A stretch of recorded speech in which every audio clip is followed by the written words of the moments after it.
To remove the chuck, you must locate the area between the 4th and 5th rib, marking that with your knife. Then with the handsaw, slice through the vertebrae between that 4th and 5th rib.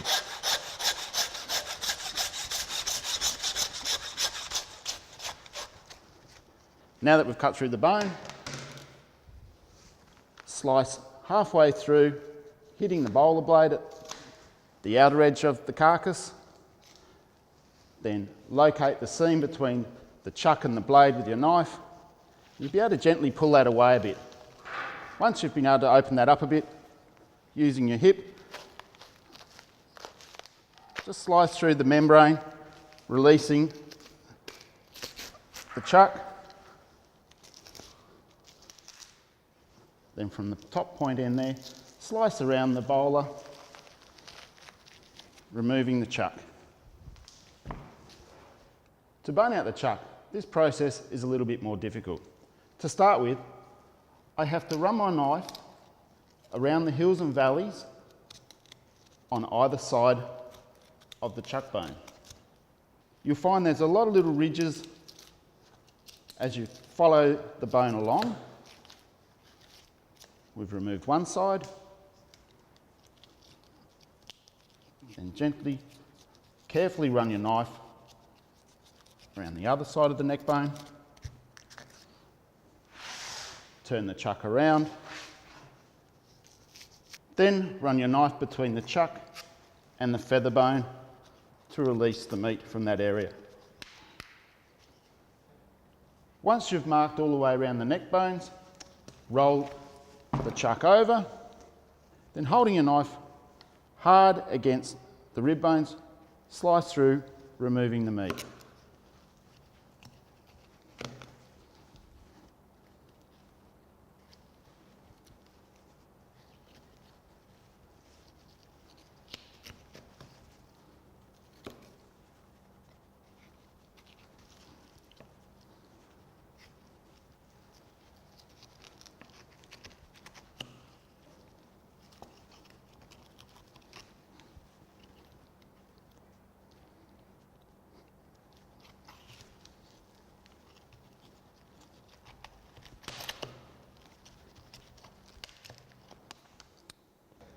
Once you've removed the meat off the rib bones, roll the chuck over, then following the contours of the neck bone, remove the meat.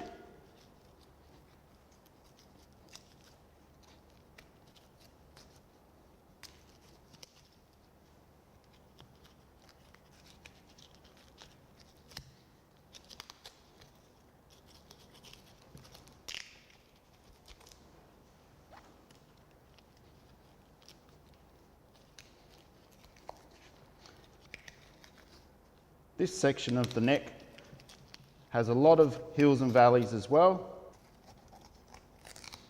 Just following up and down.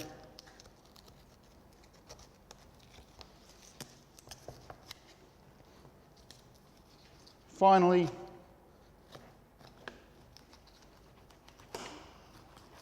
removing the bone.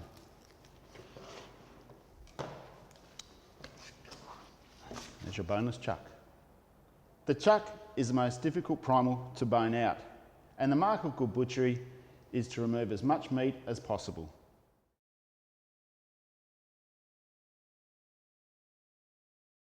With the bone out, all I have to do now is remove the paddywhack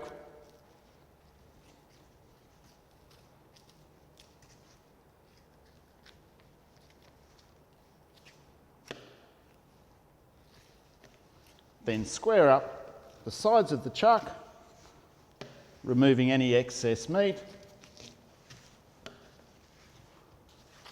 and that will give me my square cut chuck.